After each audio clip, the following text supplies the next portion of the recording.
Author कहते हैं कि पहले वह एक होटल में काम करते थे जहां पर एक गेस्ट बार बार आता था। वह एक मिलेनियर था क्योंकि वाईफाई राउटर में इन्होंने 20 की एज में की कंपोनेंट का पेटेंट करवाया था और इसके अलावा भी इन्होंने यंग एज में काफी कंपनियां भी बेची थी। ये काफी सक्सेसफुल थे बट पैसों को लेकर इनकी कुछ बच्चों जैसी हरकतें थी। हमेशा वो अपने साथ लाखों रुपए कैश में लेकर घूमते थे ताकि लोगों को वो दिखा सके वह कितने अमीर हैं। एक दिन वो होटल में आए और वेटर को एक नोट की गड्डी देकर बोले कि जाओ और सामने वाली दुकान से कुछ सोने के सिक्के लेकर आ जाओ। उसके बाद उस मिलेनियर ने उन गोल्ड कॉइन्स को अपने दोस्तों के साथ मिलकर सी में फेंकना स्टार्ट कर दिया जैसे कि वो पानी में पत्थर फेंक रहे हों और ये सब वो मस्ती के लिए कर रहे थे। अब आप सोच रहे होंगे कि ऐसा बिहेवियर कितने टाइम तक चला होगा। ज्यादा टाइम तक नहीं और कुछ टाइम बाद वह मिलेनियर ब्रोक हो गया। साइकोलॉजी ऑफ मनी के ऑथर मॉर्गन हाउसल बोलते हैं कि एक जीनियस जिसे पैसे की काफी नॉलेज है बट वह अगर अपने इमोशन पर कंट्रोल नहीं कर पाता है तो वह सब कुछ लुटाकर रोड पर आ सकता है। जबकि दूसरी तरफ एक साधारण सा इंसान जिसे पैसे की ज्यादा नॉलेज भी नहीं है वह केवल अपने पैसे के प्रति बिहेवियर के कारण ही बहुत अमीर बन सकता है। ऑथर बोलते हैं कि जब बात पैसे की आती है तो दुनिया का हर इंसान अपने डिसीजन लॉजिक के बेस पर नहीं बल्कि इमोशन के बेस पर लेता है, जैसे डर या लालच, और हम अपने लॉजिक से जस्टिफाई करते हैं कि हमारा फैसला सही है। तो दोस्तों आज मैं कुछ बहुत ही इंपॉर्टेंट रूल्स इस बुक से शेयर करने वाला हूँ जिससे आपका भी पैसे के प्रति बिहेवियर चेंज हो सके और आप अपनी लाइफ में मनी से रिलेटेड सही डिसीजन ले सके। तो इस वीडियो को एंड तक बिना स्किप किए जरूर देखिएगा जिससे कि आप इन रूल्स को अपनी लाइफ में अप्लाई करके फाइनेंशियल सक्सेस अचीव कर सकें। तो सबसे पहला रूल आता है लक एंड रिस्क।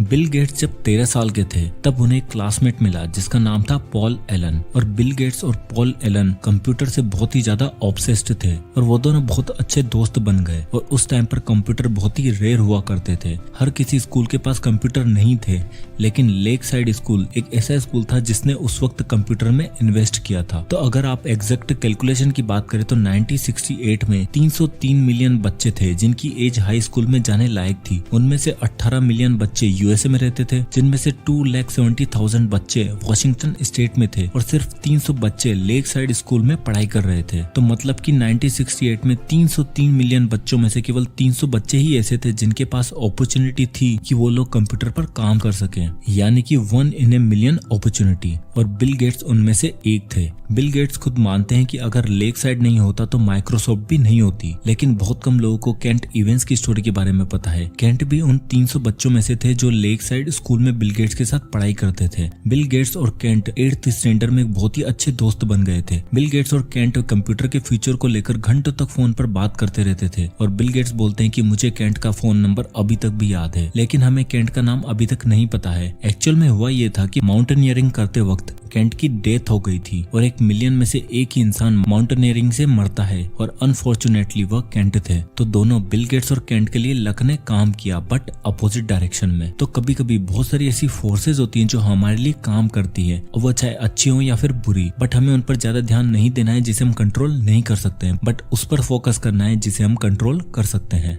अब सेकंड रूल आता है wealth is what you don't see. दोस्तों एक तरफ आप लोगों के इंस्टाग्राम के फोटोज देखते हो कि वो कितनी अच्छी अच्छी जगह पर वेकेशन के लिए जा रहे हैं और उनके पास लग्जरी कार है, बड़े बड़े आलीशान घर है और ये सारी चीजें हमें दिखाई देती है और हमें भी ऐसे लगने लगता है कि काश ये सब हमारे पास भी होता। इस इंसान की तो लाइफ कितनी सही है, बट क्या एक्चुअल में उस इंसान की लाइफ सही है या फिर नहीं? क्योंकि दूसरी तरफ हमें जो चीज नहीं दिखाई देती है वह है उस कार को खरीदने के लिए लिया गया लोन, उस घर के लिए 20 साल की EMI और उस EMI को चुकाने के लिए दिन रात जो उसे स्ट्रेस होता है वह सब हमें दिखाई नहीं देता है। इसलिए जो हमें बाहर से दिखता है एक्चुअल में वो पूरी पिक्चर नहीं है। हम बस उस इंसान की फ्लैशी इमेज ही देख पाते हैं, उसके पीछे का स्ट्रेस नहीं, और हम गलत तरह से इन्फ्लुएंस हो जाते हैं। दोस्तों लोग ये सारी चीजें इसलिए करते हैं क्योंकि उन्हें ऐसा लगता है कि अगर हम भी बड़ी बड़ी गाड़ियां ले लेंगे तो लोग हमें कूल समझेंगे, बट ऐसा होता नहीं है। लोगों का गलत परसेप्शन बन गया है कि अमीर मतलब शो ऑफ। हमें लगता है कि जो आदमी 1 करोड़ की कार खरीदता है तो हम सोचते हैं कि वो आदमी तो बहुत ही अमीर होगा। वो एक्चुअल में अमीर है या नहीं इसका तो पता नहीं, बट उसकी वेल्थ से 1 करोड़ रुपए कम हो चुके हैं और उस कार को खरीदने से पहले उसके पास 1 करोड़ रुपए ज्यादा थे। ट्रू वेल्थ महंगी कार खरीदना, आलीशान घर बनाना या फिर महंगे महंगे कपड़े खरीदना नहीं है, जबकि ट्रू वेल्थ वह है जिससे हम आजाद हो सके, आजादी की जिंदगी जी सके, हम अपने लिए टाइम निकाल सके। अगर आपके पास टाइम ही नहीं है उस पैसे को एंजॉय करने का तो ऐसा पैसा किस काम का। और अगर आप पूरा दिन ऑफिस में निकाल देते हो और वो जॉब आपको करना पसंद भी नहीं है तो आप कितना भी पैसा कमा लो वो किसी भी काम का नहीं है। इसलिए दोस्तों इस बुक के ऑथर बोलते हैं कि दूसरों को दिखाने के लिए खर्चे करना गरीब होने का सबसे आसान तरीका है।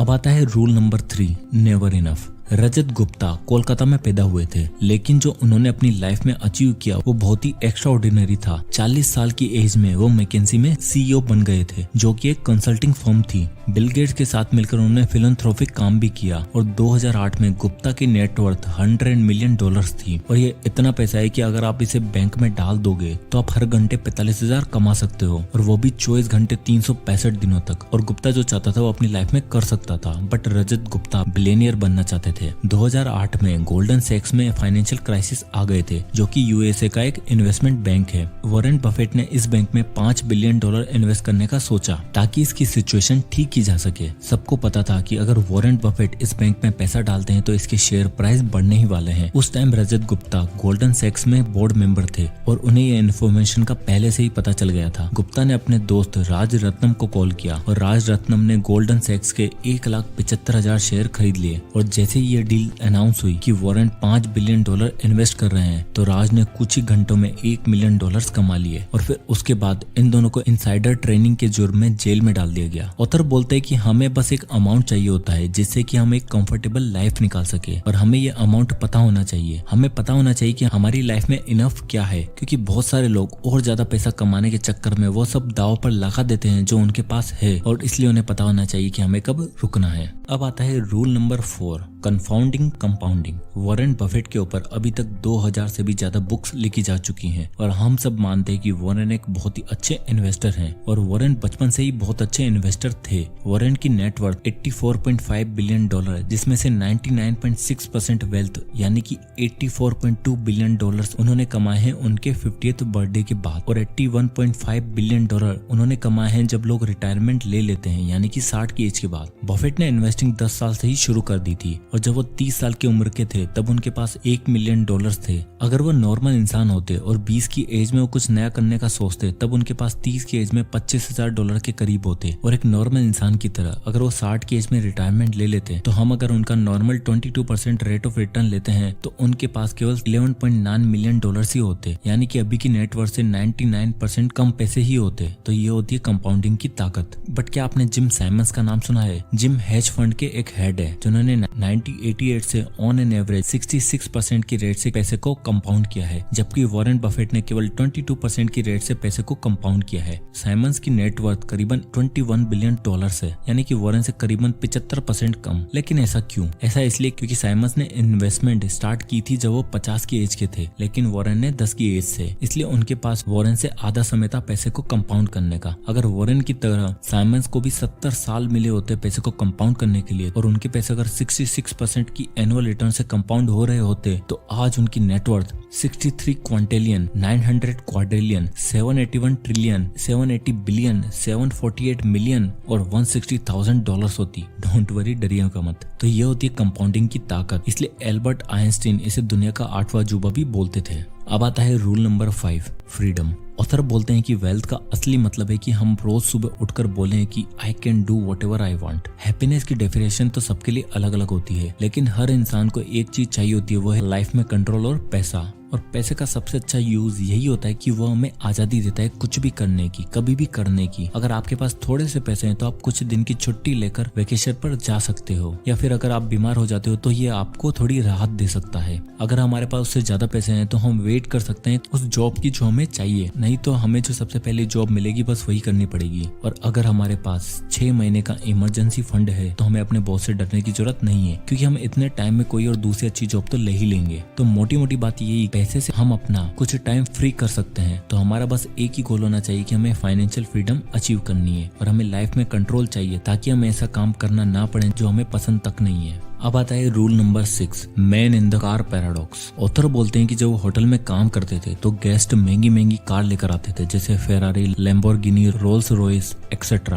और ऑथर बोलते हैं कि उनका भी सपना था कि उनके पास भी कोई ऐसी कार हो, बिकॉज उस टाइम पर वो सोचते थे कि ऐसी गाड़ियां लेने से लोगों को लगेगा कि आप स्मार्ट हो, रिच हो। पर सच तो ये है कि जब आप किसी को महंगी कार चलाते हुए देखते हो तो आप बोलते हो कि वाह क्या कार है, क्या आपने कभी किसी को बोलते हुए सुना है कि वाह क्या आदमी है? नहीं ना। इसलिए हम लोग जब महंगी कार, एक्सपेंसिव वॉच, महंगे कपड़े ये सब खरीदते हैं तो हमें लगता है कि लोग हमें देखेंगे, हमारी तारीफ करेंगे, बट वो हमें नहीं, हमारी चीजों को देखते हैं। बट हमें उन चीजों को नहीं, जबकि लोगों की रिस्पेक्ट और उनका एडमिरेशन चाहिए। तो दोस्तों इस वीडियो में हमने टोटल 6 पॉइंट देखे। तो सबसे पहला पॉइंट था लक एंड रिस्क। इसमें हमने देखा था कि कई बार कई सारे फैक्टर्स होते हैं जो हमारे लिए काम करते हैं, और वो चाहे अच्छे हो या फिर बुरे, बट हमें उन पर ध्यान नहीं देना है जिन्हें हम कंट्रोल नहीं कर सकते हैं, बल्कि उन चीजों पर ध्यान देना है जिन्हें हम कंट्रोल कर सकते हैं। दूसरा पॉइंट था wealth is you don't see. Author बोलते हैं कि असली वेल्थ हमेशा छुपी हुई होती है और वो हमें कभी दिखाई नहीं देती है। जब आप किसी को 70 लाख की कार में देखते हो तो इसका मतलब ये नहीं है कि उसके पास 70 लाख रुपए हैं, बल्कि इसका मतलब ये है कि उसकी वेल्थ से 70 लाख रुपए कम हो चुके हैं। तीसरा पॉइंट था नेवर इनफ। इस पॉइंट में हमने रजत गुप्ता की स्टोरी देखी कि कभी कभी किसी इंसान के लिए 700 करोड़ रुपए भी कम पड़ जाते हैं, क्योंकि उन्हें पता ही नहीं होता है कि उन्हें कब अपने आप पर स्टॉप लगाना है। फोर्थ पॉइंट में हमने देखा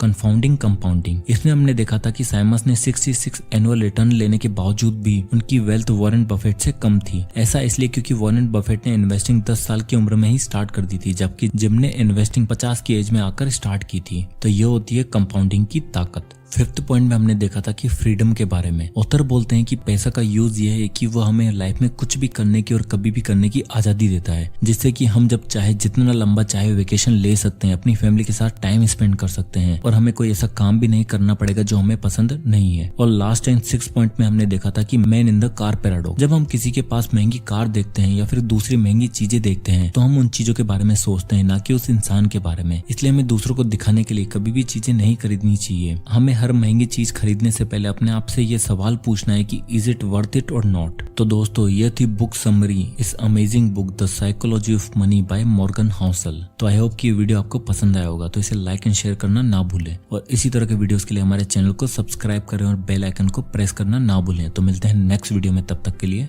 जय हिंद।